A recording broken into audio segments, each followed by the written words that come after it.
barrel. Bam, that is gone.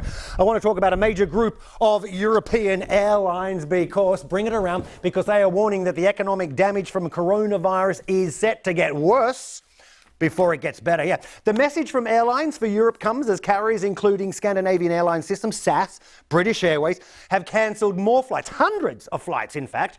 All of this as demand for flying has just fallen and continues to fall off a cliff. Let's get more. Rob Burgess is editor of the business travel website headforpoints.com and a familiar face. Rob, good to see you. Good to see you. So getting worse before it gets better. I mean, this is pretty unprecedented, isn't it, for these airlines? European airlines are going to cop it.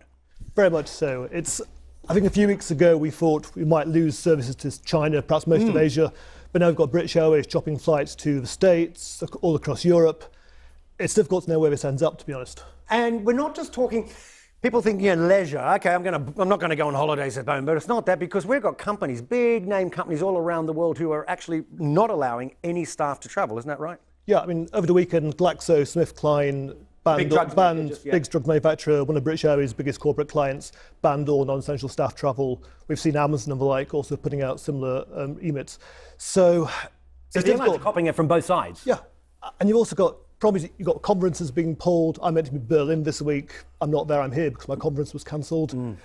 Things are falling apart everywhere, and it's difficult to know where this ends up. So what do airlines here, because didn't British Airways here launch a program, was a buy with confidence or book with confidence? Book with confidence. It doesn't give me a lot of confidence. If you buy a British Airways ticket in the next 2 weeks, they guarantee to let you change it for another date in the future, but you can't have a refund, and you've got to pay more if the flights have gone up for the day you want to travel.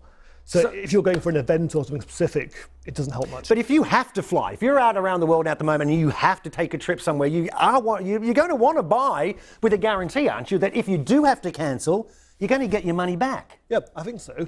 And are people going to buy fully flexible tickets? I mean, British Airways is not refunding people except for China routes. If you have to go to Korea and you've got a ticket, you can't get your money back. It's very difficult. So is it a case that to get your full money back, you've got to almost wait for the government of that country to say, of your country where you're buying the ticket, to say, don't travel to X, Y, and Z? That's right. At the moment, the Foreign Office is only saying you cannot really travel to China. Everywhere else is kind of, we don't recommend it, but we're not saying don't do it.